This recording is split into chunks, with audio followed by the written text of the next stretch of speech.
Quinto punto, reglamento de la Policía Local de Ortuella. Bueno, el año pasado se aprobó la normativa reguladora de la Ley de Policía Vasca.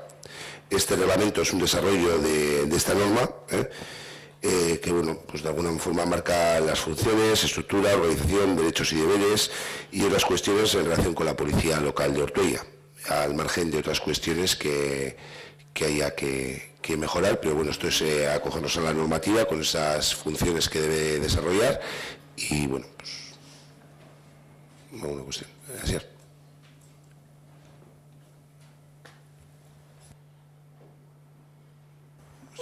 Vale. Aprobación del reglamento de la votos a favor de la aprobación del reglamento de la Policía Local de Ortuella.